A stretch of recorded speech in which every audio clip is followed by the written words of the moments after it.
La llamada gélida el aire helado de la oficina del alto mando mordía las mejillas de Carlos Ruiz, un presagio del viaje que estaba por venir. Afuera, el gris perpetuo de un invierno madrileño se aferraba a las ventanas, reflejando la cruda realidad de la guerra.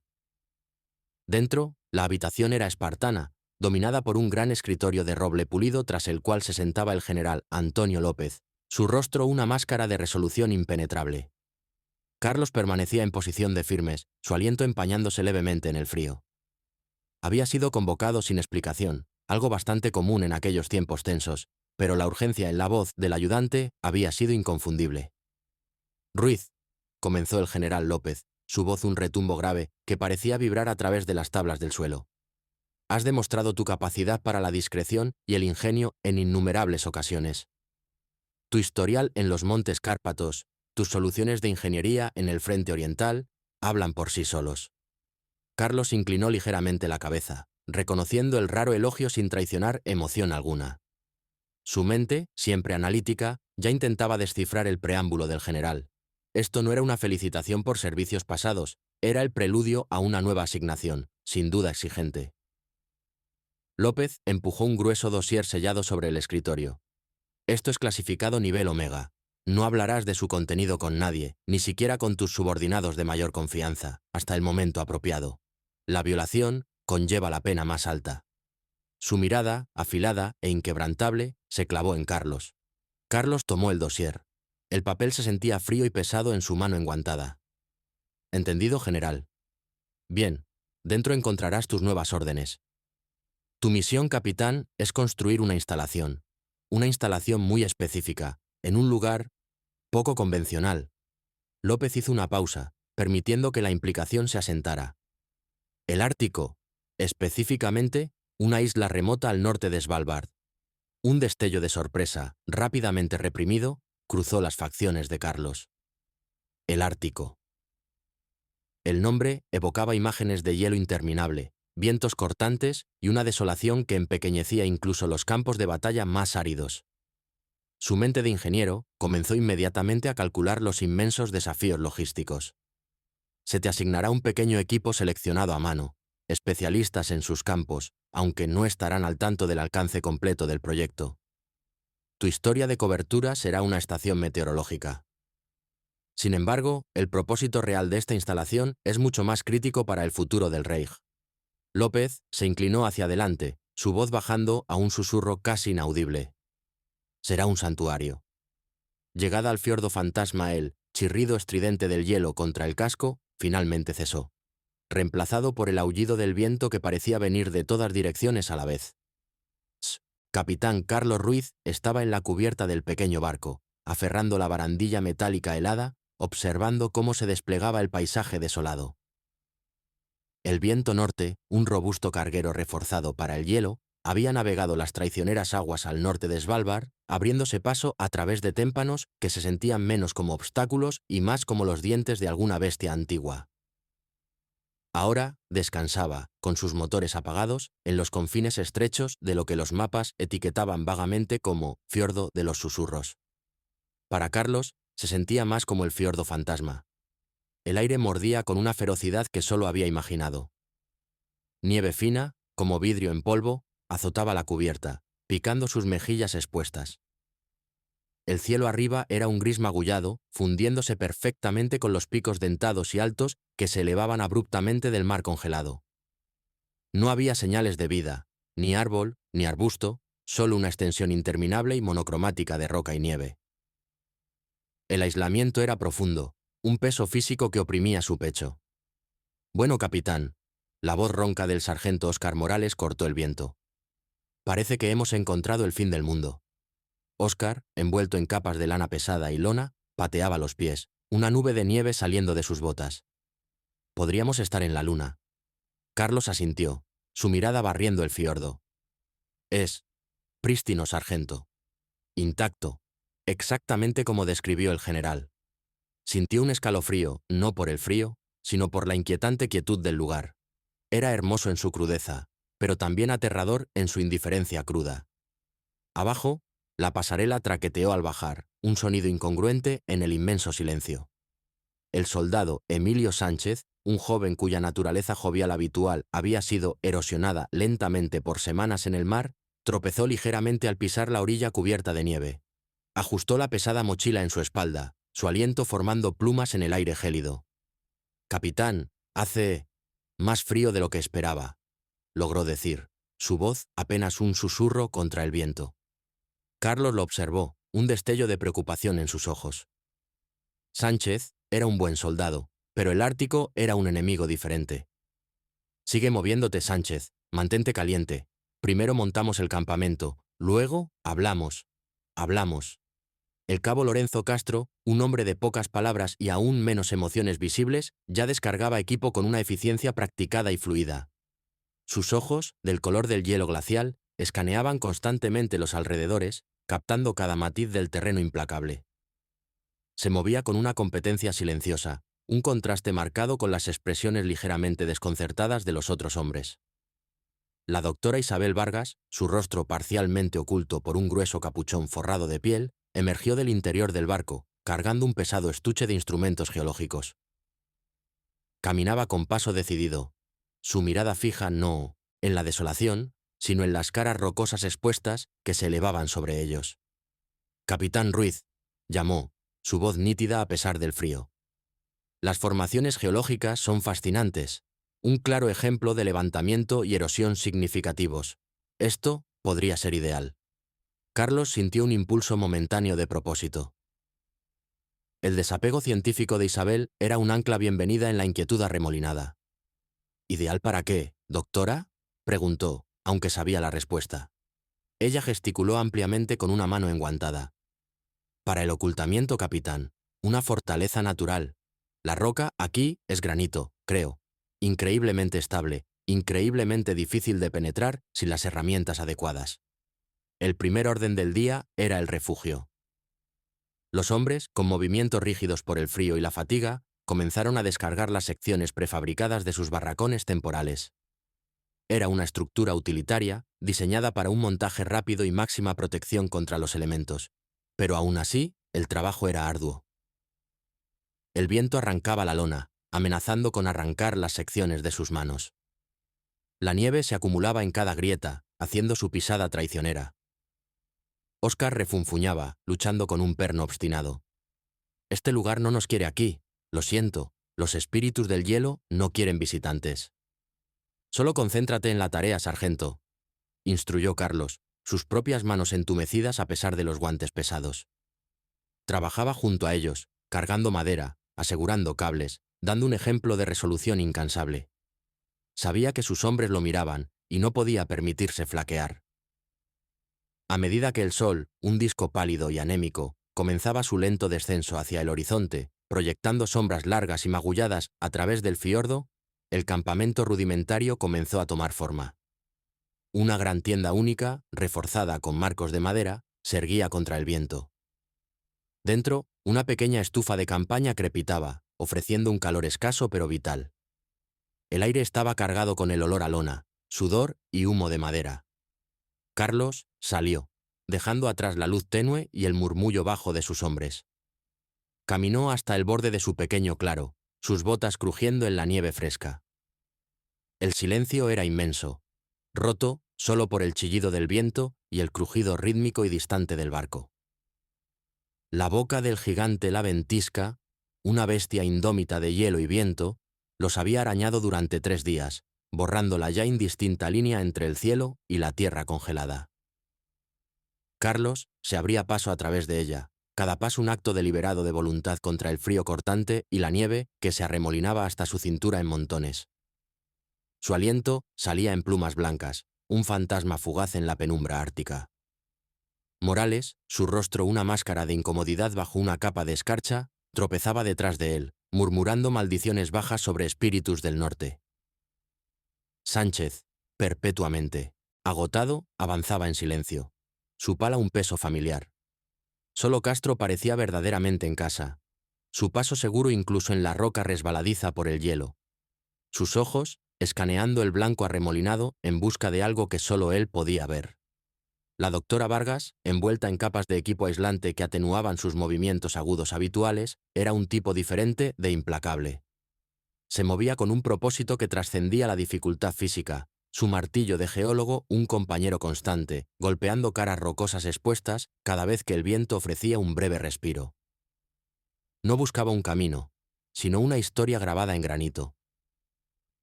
Las especificaciones del general son precisas, capitán. Había declarado en su primera mañana de exploración, su voz sorprendentemente nítida a pesar del frío. Roca densa y estable, sin fallas mayores. Y, por supuesto, un ocultamiento natural que pueda reforzarse. Carlos recordaba sus palabras mientras la observaba ahora, una pequeña figura silueteada contra un aclaramiento momentáneo en el cielo. Astillaba una muestra de una cara de acantilado escarpada, examinándola con una lupa de joyero, su ceño fruncido en concentración.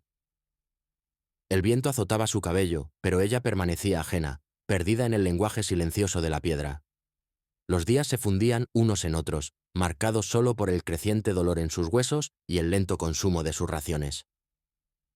Atravesaban un paisaje de picos dentados y barrancos profundos y sombreados. El fiordo de los susurros viviendo a la altura de su nombre con el llanto constante y lúgubre del viento. Carlos sentía el aislamiento filtrarse en él, una presencia escalofriante que hacía eco del vasto vacío a su alrededor. Impulsaba a sus hombres, no con órdenes gritadas, sino con su propio ejemplo inquebrantable, su silencio una carga más pesada que cualquier mando. Una tarde, mientras un ráfaga particularmente viciosa de viento casi le arrancaba la capucha de la cabeza, Carlos vio a Castro detenerse abruptamente, su mirada fija en una sección distante y anodina de una cara de acantilado. No había grieta obvia, ni saliente dramático, solo una extensión gris uniforme. Sin embargo, algo en la postura de Castro, una quietud repentina, captó la atención de Carlos. ¿Qué es, cabo?, preguntó Carlos, su voz baja, casi perdida en el rugido del viento. Castro no respondió de inmediato. Simplemente levantó una mano enguantada, señalando. «El aire», dijo finalmente, su voz un murmullo grave. «Se desplaza allí, y la nieve no se asienta igual». La doctora Vargas, alertada por su pausa, se acercó, sus movimientos sorprendentemente ágiles sobre el terreno irregular. Miró en la dirección que indicaba Castro, su escepticismo científico luchando con una curiosidad naciente. «¿Una anomalía térmica, quizás?», musitó, más para sí misma que para ellos. «O una corriente ascendente localizada fuerte». Avanzaron, las pistas sutiles, guiándolos. Al acercarse, la nieve, de hecho, parecía adelgazarse en una banda vertical particular a lo largo del acantilado, como si un aliento constante e invisible la mantuviera a raya. El aire también se sentía sutilmente diferente. Un frío menos cortante, quizás, o una calidad extraña, casi húmeda, en el aire por lo demás desecado.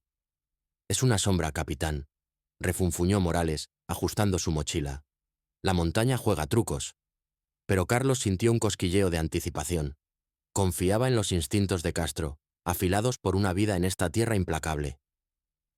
Llegaron a la base del acantilado, la roca escarpada elevándose cientos de metros sobre ellos, una pared formidable e inflexible.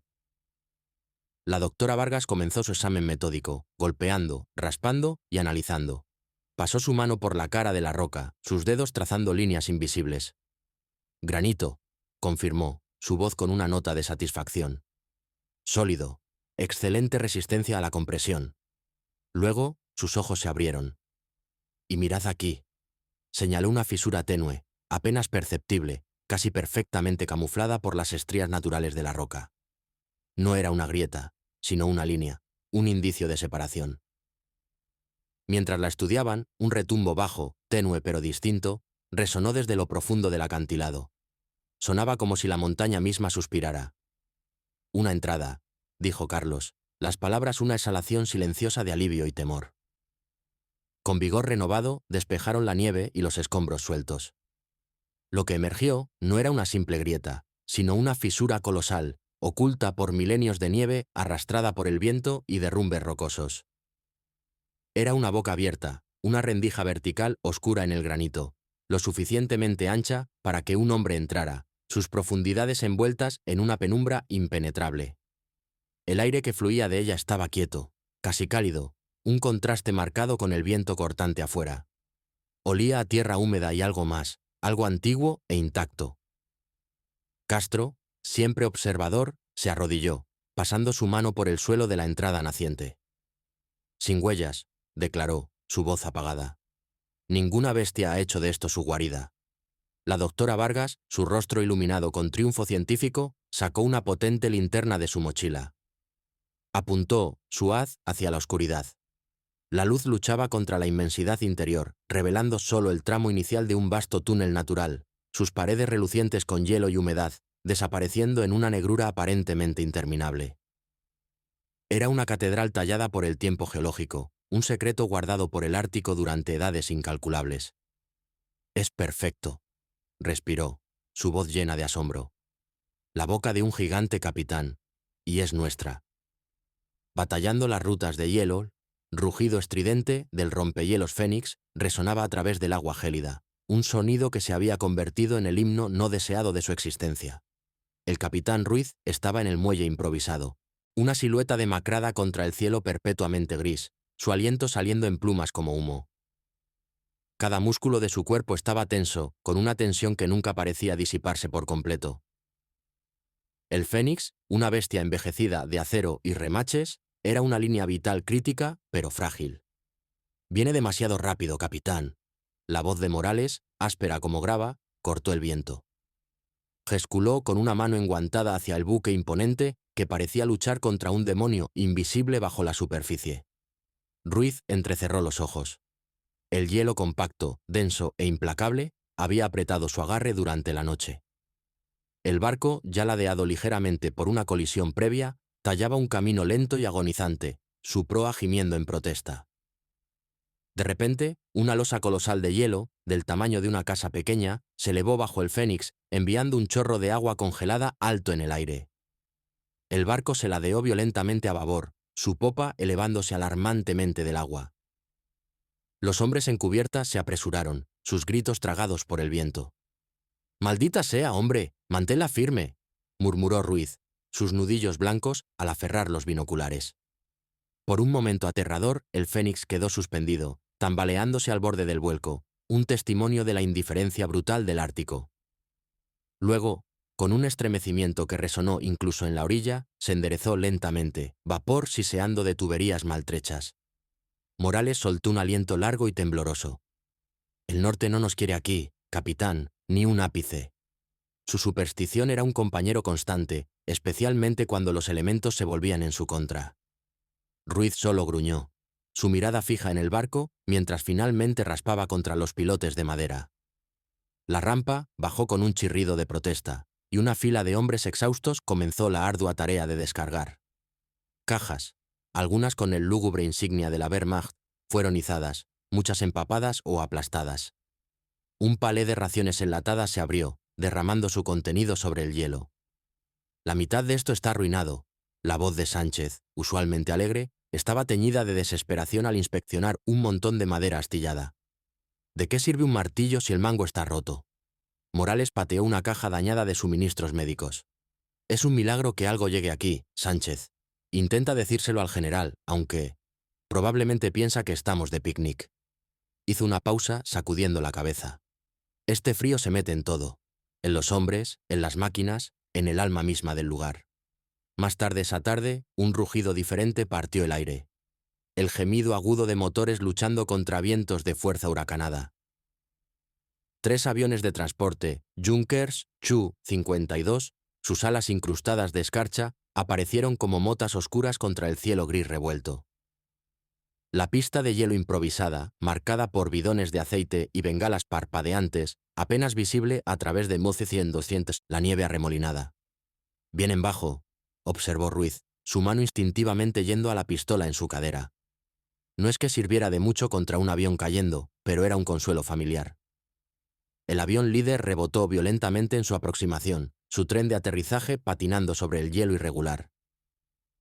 Por un momento que detuvo el corazón, viró bruscamente, amenazando con hundirse en la bahía congelada. Los hombres en tierra, acostumbrados al caos, contuvieron el aliento. Con un último lurch enfermizo, el piloto luchó para volver el avión a la pista, deteniéndolo con un traqueteo.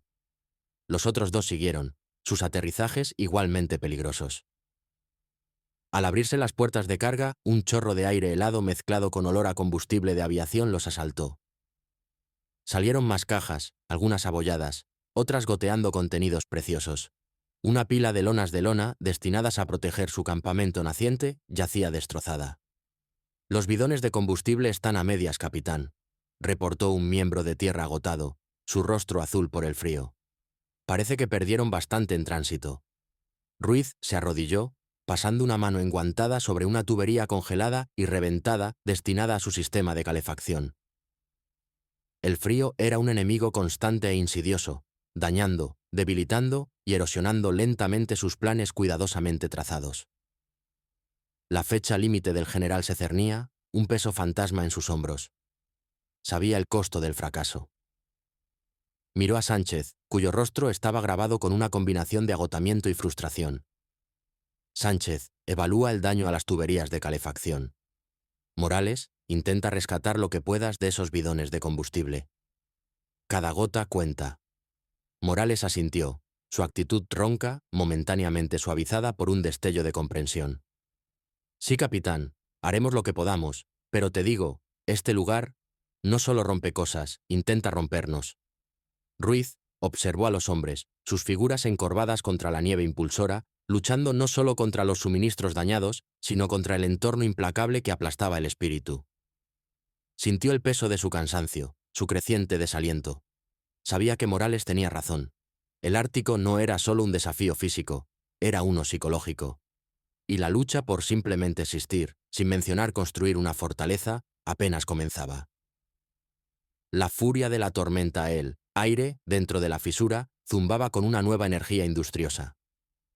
Taladros, impulsados por el último combustible del generador del Fénix, mordían la roca congelada, su gemido agudo resonando contra las paredes de la caverna. Hombres, con aliento saliendo en plumas blancas, blandían picos y palas, astillando hielo antiguo y permafrost, el clang rítmico y raspado un contraste marcado con el silencio usual del Ártico. El soldado Sánchez, con sudor perlando su frente a pesar de la temperatura gélida, trabajaba un taladro manual, sus músculos doloridos. Miró al cabo Castro, quien, con una eficiencia casi inquietante, despejaba escombros con una pala de mango largo, sus movimientos fluidos y económicos. El capitán Ruiz observaba desde un punto de observación improvisado una mano presionada contra la roca fría. La doctora Vargas estaba a su lado, su rostro manchado de polvo y hielo, examinando una muestra geológica bajo una lámpara de batería. «Notable», murmuró, más para sí misma que para él. «La estabilidad de esta formación es una fortaleza natural, capitán». Ruiz solo asintió, su mirada barriendo los rostros determinados de sus hombres. Estaban progresando, lento, pero constante, tallando las cámaras iniciales para lo que se convertiría en su santuario. El sargento Morales, siempre pragmático, se acercó a Ruiz, limpiando su mano enguantada sobre su bigote erizado. «Señor, los hombres están cansados. Los hemos empujado duro, y el viento arreció afuera. No me gusta cómo pinta». Ruiz sintió el temblor sutil en la roca, una vibración profunda que no provenía de los taladros. «Mantén el ritmo, sargento. Necesitamos establecer el perímetro exterior antes de que llegue la próxima tormenta». Las lecturas meteorológicas eran preocupantes. Morales refunfuñó. «Preocupantes es un eufemismo, señor. Este lugar tiene genio. Parece que ha estado esperando a que nos acomodáramos». El genio se manifestó con velocidad aterradora. Sin aviso, el zumbido rítmico de los taladros fue tragado de repente por un rugido monstruoso desde afuera. Un aullido ensordecedor rasgó el aire, sacudiendo el lecho rocoso mismo. Polvo, desprendido por las vibraciones, llovió del techo de la caverna. «¡Qué demonios!», gritó Sánchez, dejando caer su taladro. El mando de Ruiz cortó el pánico creciente. «Todos adentro, aseguren la entrada». Pero era demasiado tarde. La tormenta golpeó como un golpe físico. Una pared de blanco se estrelló contra la boca de la fisura, una ventisca de furia sin precedentes. En momentos, la luz pálida que filtraba desde afuera desapareció, reemplazada por un gris revuelto impenetrable. El viento aullaba, un lamento de Banshee que parecía vibrar en sus huesos mismos. La temperatura plummetez y un hielo fino y punzante comenzó a filtrarse por las grietas más pequeñas en la roca. Los hombres se apresuraron, dejando caer herramientas, sus rostros grabados con miedo. El sargento Morales luchó con una pesada lona, intentando rigingarla sobre la entrada, pero el viento la arrancó con fuerza salvaje, desgarrándola de sus manos. «¡No sirve!», gritó sobre el estruendo, su voz ronca. «Es demasiado fuerte». El soldado Sánchez se acurrucó contra una cara de roca, sus ojos abiertos por el terror. «Vamos a ser enterrados». La doctora Vargas, siempre práctica, apartó a Ruiz. «Capitán, la presión en la entrada. Si se acumula demasiada nieve, podría colapsar el saliente». Ruiz miró hacia el maelstrom, su rostro sombrío. Ya, nieve y hielo se acumulaban, formando un montón que crecía rápidamente y amenazaba con sellarlos. La silueta familiar y reconfortante del Fénix, apenas visible horas antes, había desaparecido por completo. El campamento, sus tiendas mezquinas y cachés de suministros, se había ido, tragado por el blanco furioso. «Conserven combustible», ordenó Ruiz, su voz tensa, pero firme. «Apaguen todas las luces no esenciales. Prepárense para una larga espera». Los hombres se acurrucaron más profundo en la caverna, los taladros ahora silenciosos, reemplazados por el rugido aterrador de la tormenta. El aire se volvió pesado con temor no dicho. Estaban sepultados, atrapados no por fuerzas enemigas, sino por el poder crudo e indómito del Ártico. El cabo Castro, usualmente estoico, envolvió más apretado su capuchón forrado de piel, sus ojos lanzándose hacia la entrada ahora oculta, un reconocimiento silencioso de la fuerza primal que acababa de afirmar su dominio. La fisura, una vez su refugio, ahora se sentía como una tumba. Cazadores, en el frío la ventisca, finalmente había retrocedido, dejando atrás un mundo esculpido de nuevo en blanco, pero se había llevado su línea vital con ella. Habían pasado semanas desde el último envío de suministros, y los hombres, una vez robustos y llenos de propósito, ahora se movían con una lentitud deliberada, sus rostros grabados con una delgadez que hablaba volúmenes. El aroma del café, una vez un ritual reconfortante, había desaparecido, reemplazado por el tenue tan metálico del hambre. Ruiz los observaba durante la cena mezquina. Un caldo delgado, apenas más que agua saborizada, y una galleta dura única. Su cháter, usualmente bullicioso, después de un día de labor, estaba silenciado, puntuado por el retumbo hueco de estómagos vacíos. El soldado Sánchez, un joven apenas salido de la adolescencia, se tambaleó ligeramente al levantarse de su asiento, sus ojos desenfocados. Óscar Morales, siempre el sargento vigilante, lo estabilizó con una mano firme. Ruiz sintió el peso de su sufrimiento oprimirlo. La misión, la gran ambición del Reich, se sentía un concepto distante, casi abstracto, ante la necesidad inmediata y visceral de sustento. Encontró a Lorenzo Castro astillando hielo de un cubo congelado, sus movimientos económicos, casi ferales en su eficiencia. Lorenzo, a diferencia de los otros, parecía menos afectado por el hambre, su figura aún delgada, su mirada tan afilada como siempre. «Castro», comenzó Ruiz, su voz baja, «necesitamos una solución. Las raciones no durarán otra semana». Castro hizo una pausa, su aliento saliendo en plumas en el aire gélido de la caverna. Se volvió, sus ojos azules, del color del hielo glacial, encontrando los de Ruiz. «La nieve es demasiado profunda para trampas, capitán, y la caza menor, si siquiera está ahí, estará enterrada». «¿Y caza mayor?», presionó Ruiz, aunque el pensamiento se sentía desesperado, casi suicida. «Osos polares, focas». Un destello de algo, no sorpresa, sino un reconocimiento sombrío, cruzó el rostro de Castro. «Peligroso, capitán, muy peligroso. Los osos tienen hambre en esta época también. Y las focas son difíciles de atrapar, a menos que conozcas sus agujeros de respiración». Hizo una pausa, luego añadió: «Pero no es imposible». «Entonces lo haremos posible», declaró Ruiz, su resolución endureciéndose. «Liderarás un grupo. Elige a tus hombres con cuidado. Solo podemos prescindir de unos pocos». Castro asintió, un acuerdo silencioso. «Morales debería venir. Es firme. Y el soldado Herrera tiene buenos ojos». A la mañana siguiente, bajo un cielo que se extendía como un lienzo ininterrumpido de azul pálido, el grupo de caza partió. Ruiz, Castro, Morales y Herrera envueltos en sus pieles más gruesas, se convirtieron en motas oscuras y pequeñas contra el blanco interminable. El silencio era profundo, roto solo por el crujido de sus botas en la nieve compacta y el ocasional latigazo del viento. Castro, moviéndose con la quietud sobrenatural de un depredador, los guiaba a través de la tundra congelada. Escaneaba el horizonte, su cabeza girando lentamente, como un lobo viejo olfateando el aire. Pasaron horas, el frío filtrándose en sus huesos a pesar de su movimiento strenuous. Su aliento se congelaba en sus barbas, formando tiny icicles. Morales refunfuñaba bajo su aliento. «Este lugar está maldito, capitán. Los espíritus del hielo no nos quieren aquí». Ruiz lo ignoró, su enfoque en Castro. El cabo se detuvo repentinamente, levantando una mano enguantada. Señaló una depresión tenue en la nieve, una perturbación apenas perceptible. «Oso», susurró, su voz ronca. Huellas frescas, moviendo al norte, hacia el agua abierta.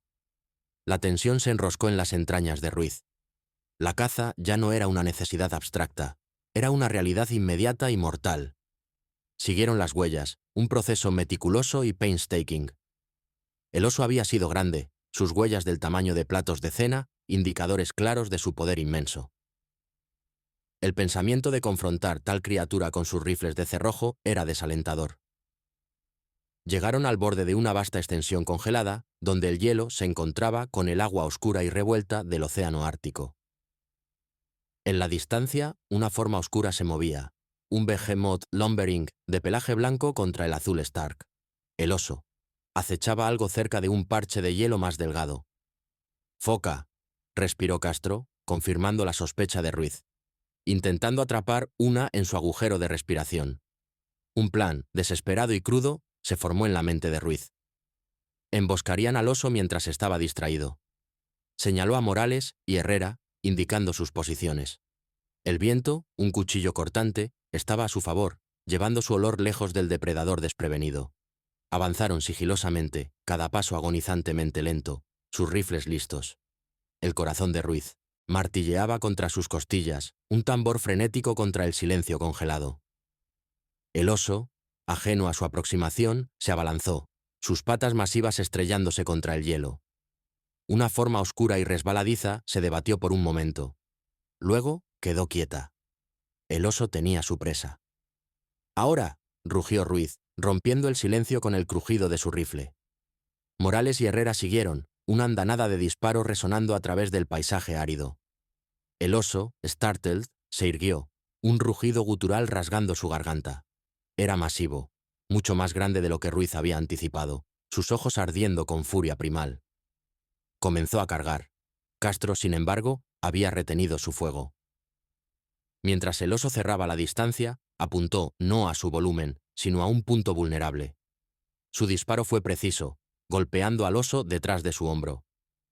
El animal tropezó, su carga flaqueando. Ruiz disparó de nuevo, y luego Morales, sus esfuerzos combinados finalmente derribando a la criatura monstruosa. El silencio regresó, espeso y pesado, roto solo por su respiración raguet. El oso polar yacía extendido en el hielo, un testimonio de su coraje desesperado. A su lado yacía la foca, un bono que no se habían atrevido a esperar. Ruiz miró a Castro, un reconocimiento silencioso del disparo crucial del cabo. Castro simplemente asintió, su rostro ilegible. Comenzaron la tarea ardua de descuartizar los animales, el trabajo gruesome, pero imbuido de una satisfacción feroz. La carne, una vez una fantasía distante, ahora era una realidad tangible, pesada y real en sus manos. Mientras arrastraban los trineos cargados de vuelta hacia la fisura, el sol poniente pintaba el cielo en tonos de naranja sanguíneo y violeta profundo, un recordatorio Stark de la belleza brutal de su nuevo hogar. El hambre aún estaba allí, pero ahora un destello de esperanza, cruda y primal, ardía junto a ella. Habían enfrentado el frío y sus habitantes hambrientos, y por ahora habían sobrevivido. El rugido de la montaña, crepitar usual de la radio de onda corta, un compañero constante de comunicados vitales, se había transformado en un preludio de terror. Carlos se encorvaba sobre el receptor en la choza apretada, el flicker errático de la linterna pintando sombras monstruosas en las paredes talladas rudamente. El despacho, fracturado por relays cada vez más corruptos desde un puesto noruego, esbozaba un tableau d'iré. Stalingrado era un matadero, el frente oriental una herida supurante. El Afrika Korps estaba en retirada. Cada oración tersa y codificada aterrizaba como un golpe físico, intensificando el aislamiento, la gravedad monumental de su emprendimiento. Dobló el mensaje teletype, su papel delgado crujiendo como hojas secas, y lo guardó en su túnica. Su rostro, ya cincelado por rigores árticos, se asentó en una máscara más profunda y obdurate. Aquí, bajo la mirada indiferente de las estrellas polares, representaban el último reducto de la humanidad. Los arquitectos de un santuario futuro. Localizó a Sánchez y Morales supervisando la excavación de un nuevo túnel de acceso, un pasaje estrecho e inclinado que se hundía más profundo en el núcleo de la montaña. El aire estaba cargado de polvo de roca y el tan metálico del sudor. Sánchez, su aliento empañándose en el aire gélido, blandía un pico con celo juvenil, aunque algo torpe. Morales, siempre el pragmático, inspeccionaba el entibado de madera, golpeando las vigas rudas con una mano experimentada. «Capitán», llamó Sánchez, su voz resonando extrañamente en el espacio confinado. «Estamos progresando bien. Otros 10 metros y deberíamos intersectar la fisura principal». Mientras Sánchez hablaba, un thrum bajo vibró a través del piso de roca. No era el gemido familiar de hielo shifting o el aullido distante de una ventisca. Esto era más profundo, más visceral, como el latido lento y ponderoso de un corazón gargantuesco. La linterna colgando de una viga del techo se balanceó casi imperceptiblemente. Morales se enderezó, su ceño fruncido. «¿Sentiste eso, muchachos?», refunfuñó, su ronquera usual reemplazada por una nota de respeto cauteloso. La montaña ruge de nuevo. Carlos lo sintió también, un temblor que resonaba en sus huesos mismos. Escudriñó el techo del túnel, sus ojos entrecerrados. «Doctora Vargas, ¿ha notado alguna actividad sísmica inusual?», preguntó, alzando la voz para ser oído sobre el retumbo creciente y tenue. La doctora Vargas emergió de una cámara lateral, limpiando polvo de su rostro. Sus gafas, empujadas a la frente, revelaban ojos que, incluso en la penumbra, brillaban con una curiosidad casi salvaje.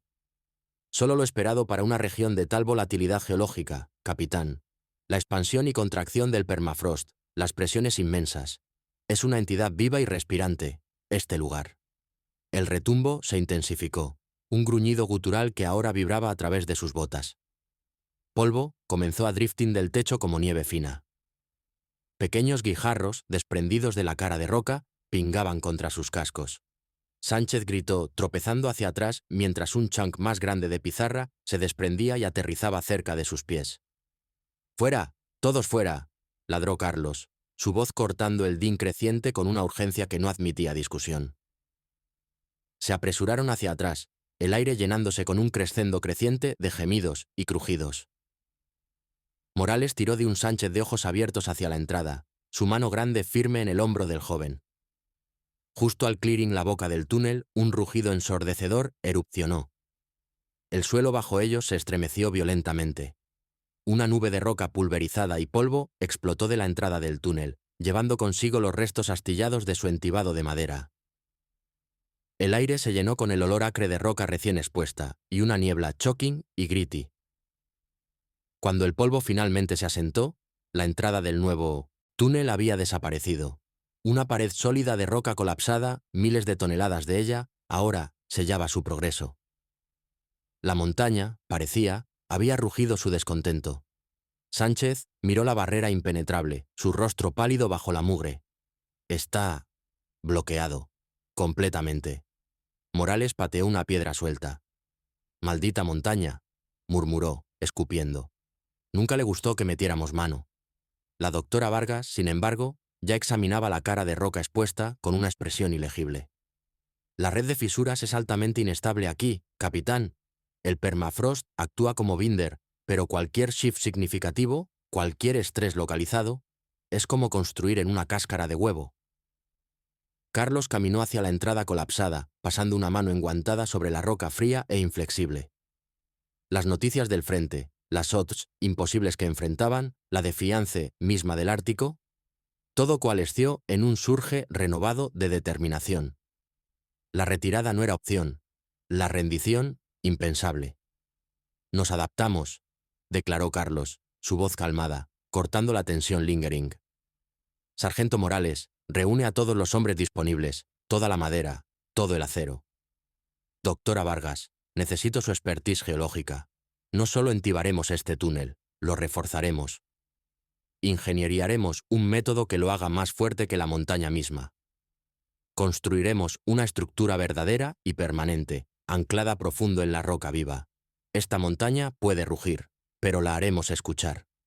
Sus ojos, fríos e inquebrantables, se encontraron con los de cada uno a su turno. Una resolución silenciosa e inquebrantable se asentó sobre el pequeño grupo. La lucha acababa de escalar. Noche larga, esperanza. Menguante el invierno ártico se clamped down, una manta asfixiante de noche perpetua que sangraba un día en el siguiente sin distinción. Habían pasado meses desde que el frente oriental se disolvió en una tumba congelada y el Africa Corps se derritió en arena del desierto. Meses desde que la montaña tragó su primer intento de entrada, solo para ceder ante su resolución obstinada.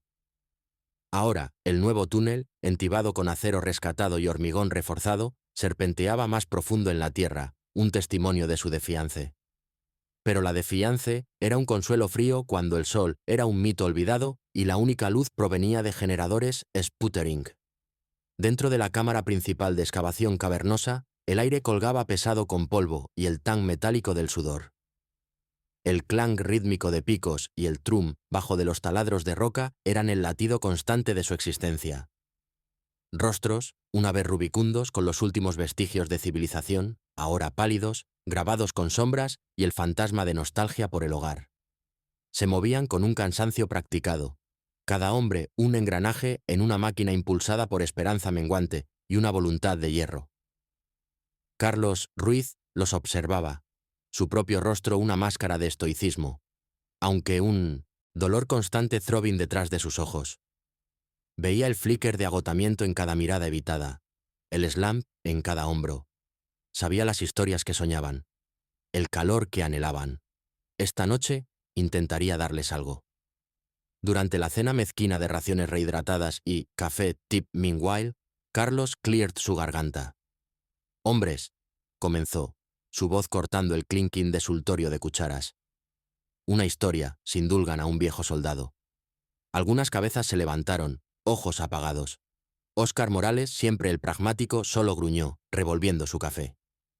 Emilio Sánchez, sin embargo, se animó marginalmente, un flicker de curiosidad juvenil en su mirada cansada.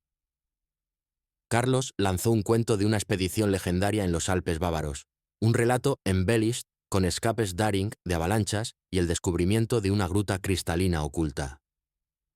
Tejió cuentos de camaradería, de superar odds insuperables con ingenio y coraje. Habló del sabor de agua de manantial de montaña fresca, el aroma crujiente de pino, el calor de un fuego contra un viento cortante. Pintó una imagen vibrante, esperando encender una chispa de sus pasados propios. Cuando terminó, un silencio se asentó, más pesado que antes.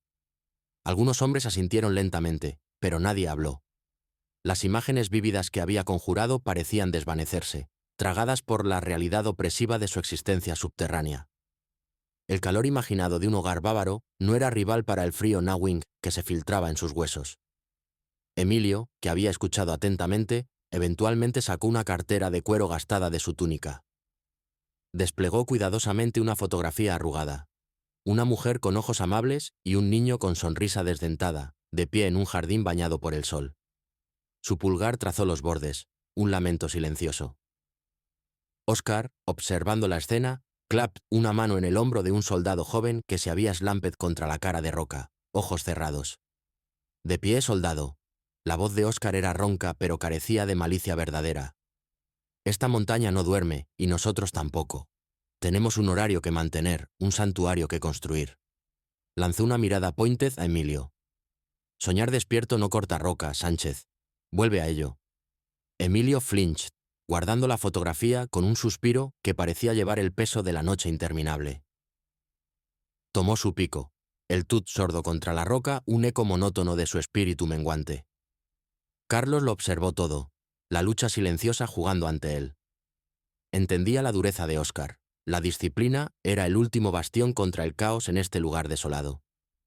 Pero también sentía el anhelo de Emilio, un nervio crudo y expuesto. Sabía que la carga del mando significaba sacrificar su propio solace por la ilusión de fuerza. La batalla constante contra los tendrils, creeping, de desesperación. El túnel crecía, pulgada por pulgada painstaking, un testimonio de su refusal sheer a rendirse. Pero el costo era evidente, en los rostros demacrados, los ojos huecos, el silencio creciente. La camaradería, una vez tan robusta, había sido erosionada por el grind ceaseless, reemplazada por una miseria compartida y silenciosa. La esperanza, se dio cuenta, era un recurso finito, y en la noche perpetua del Ártico se estaba desvaneciendo lenta pero seguramente. Estaban construyendo un santuario, sí, pero ¿a qué precio para los hombres que toilaban en su sombra? Carlos alejó el pensamiento. No había vuelta atrás, no ahora. Nunca. Carrera. Contra el deshielo él. Primer gemido retumbó a través del permafrost, un suspiro profundo y resonante que vibró a través del lecho rocoso mismo de su fiordo oculto. No era el chillido familiar del viento o el crujido grinding de nieve asentándose, sino algo mucho más primal, un sonido nacido de presión inmensa e inminente liberación. Carlos, emergiendo de la entrada parcialmente completada del búnker, lo sintió en sus dientes, un temblor que subía desde las suelas de sus botas. Escaneó la vasta extensión blanca del fiordo, ahora bañada en una luz pálida y fortaleciente que anunciaba la lenta ascensión del sol. La colosal capa de hielo, que había sido su escudo impenetrable todo el invierno, comenzaba su rendición reacia. Una fractura capilar, apenas visible al principio, serpenteaba a través de la superficie congelada del fiordo a 1 kilómetro de distancia. Luego otra, ramificándose como un rayo. El gemido se intensificó, un coro de moans profundos y resonantes, puntuados por crujidos agudos como disparos de pistola que resonaban contra las caras de acantilados towering. El Ártico, después de su larga dormancia silenciosa, despertaba con venganza. «Sargento Morales». La voz de Carlos, usualmente un trum bajo de autoridad, tenía un borde nuevo y más afilado. «Necesitamos acelerar. Turnos dobles todo el día. Este deshielo no esperará por nosotros». Morales, limpiando un biz de sudor de su frente con una mano mugrienta, miró hacia el fiordo con una mueca. «Sí, capitán. La vieja bruja se agita. Siempre supe que tenía genio esta». Escupió en la nieve, un gesto de defiance contra las fuerzas abrumadoras de la naturaleza. «Pero los hombres están exhaustos, capitán, y nuestras reservas de combustible son precisamente por lo que no podemos permitirnos ralentizar», lo cortó Carlos, su mirada fija en el hielo fracturando. «Si este fiordo se rompe, antes de que el búnker esté sellado, nuestra posición está comprometida. Todo lo que hemos trabajado, todo lo que hemos sacrificado, será en vano». La urgencia en la voz de Carlos era inconfundible, una partida Stark de su calma medida usual. Encendió una chispa en los hombres cansados. Emilio Sánchez, su rostro manchado de hollín y polvo de hormigón, intercambió una mirada de ojos abiertos con Lorenzo Castro, quien solo gruñó, sus ojos entrecerrados en el hielo shifting. Incluso la doctora Vargas, usualmente absorbida en sus surveys geológicas, emergió del interior, atracuí por los temblores reverberantes. Su mente analítica captó inmediatamente las implicaciones. «Capitán Ruiz, el agua de deshielo será considerable», declaró, su voz nítida y desprovista de emoción. «La estabilidad de la roca sobre la fisura podría afectarse. Necesitamos reforzar el shaft principal con bracing adicional y rápido antes de que la presión aumente». «Entendido, doctora», afirmó Carlos, ya volviéndose hacia un equipo luchando con una viga de acero pesada. «Morales, reasigna 2 equipos para reforzar el shaft superior. Sánchez, tú con ellos. Castro, vigila el borde del fiordo. Reporta cualquier cambio significativo inmediatamente». El trabajo tomó un ritmo febril. El clan de martillos en acero, el whine de taladros mordiendo roca y el vertido rítmico de hormigón se convirtieron en una sinfonía relentless de desesperación. Los hombres se movían como autómatas, impulsados por raciones mezquinas y la resolución inquebrantable del capitán. El agotamiento era un compañero constante, Pero la amenaza de exposición de su santuario siendo tragado por la primavera burgeoning los impulsaba onward. La forma final del búnker comenzó a emerger de la roca cruda. Placas de acero gruesas, wrestled en su lugar por músculos straining y los cables straining de su maquinaria envejecida, formaron la cáscara interior de la cámara principal. Hormigón, mezclado con cuidado painstaking en el aire gélido, se vertió en las brechas, creando una fortaleza impenetrable dentro de la tierra. El aire dentro de la excavación estaba cargado con el olor a tierra húmeda, hormigón fresco y el tan metálico del sudor. Carlos estaba en todas partes, supervisando, asistiendo, levantando, su presencia un ancla silenciosa contra el caos encroaching. Rara vez hablaba, pero sus ojos, afilados e intensos, no perdían nada. Veía el temblor en la mano de un hombre, el headlamp de un hombro, la mirada vidriosa de fatiga.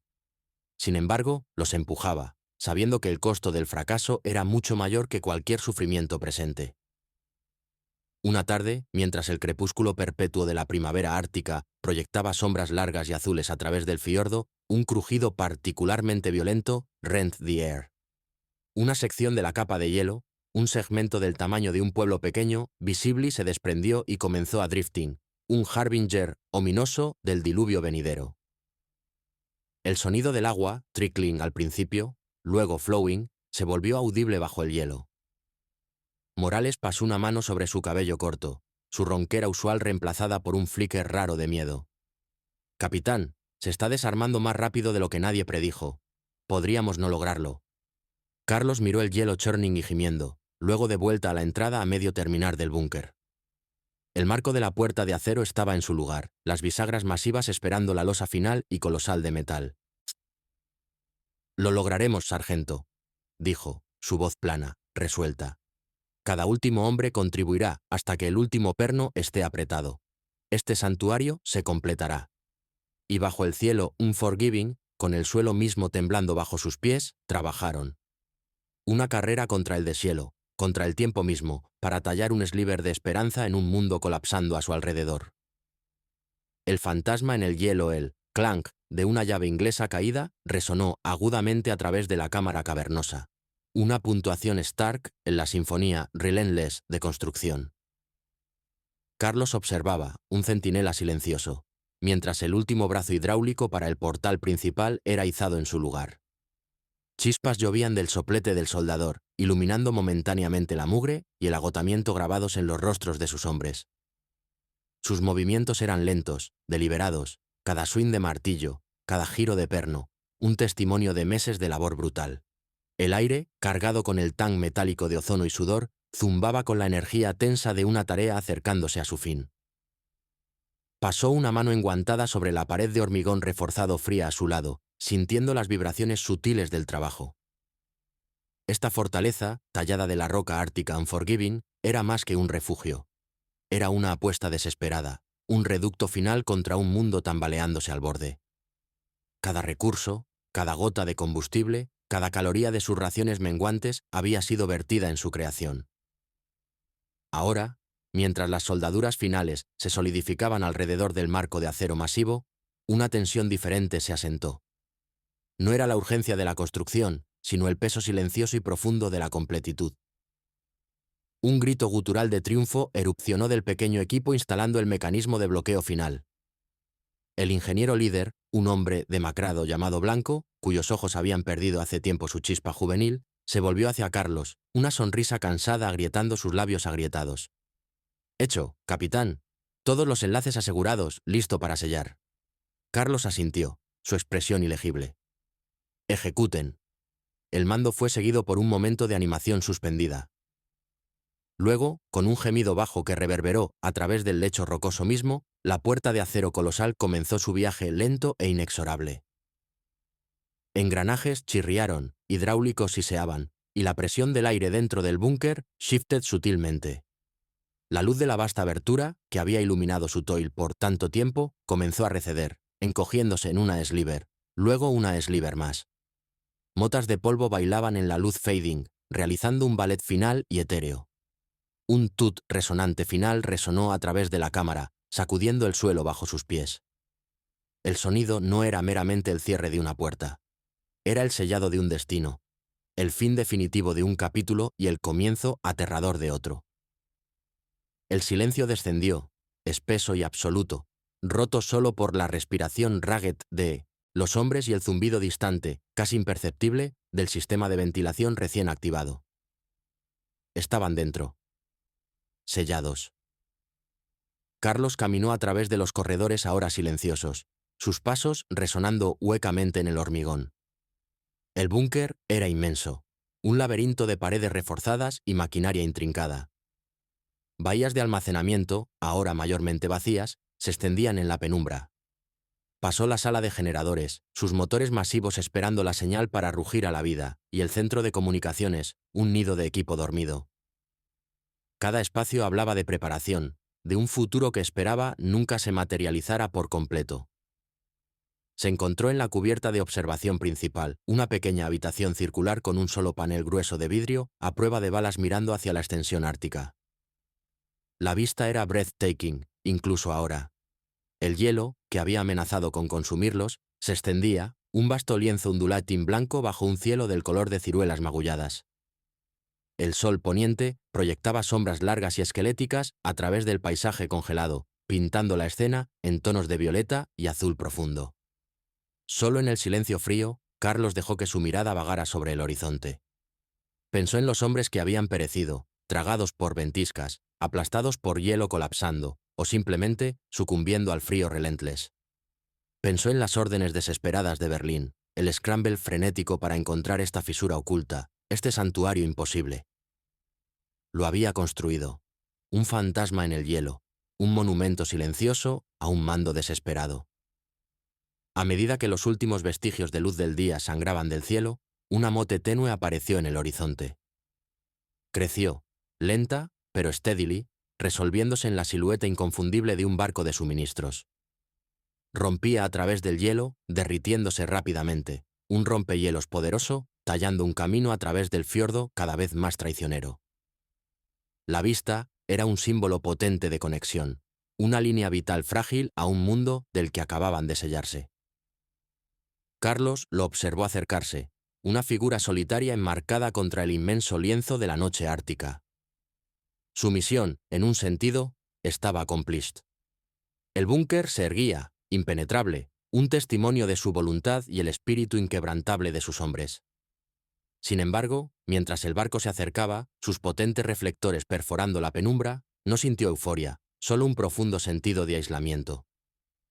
Estaban a salvo, por ahora. Pero ¿para qué se habían salvado? ¿Y qué les aguardaría cuando el mundo exterior finalmente se shattered?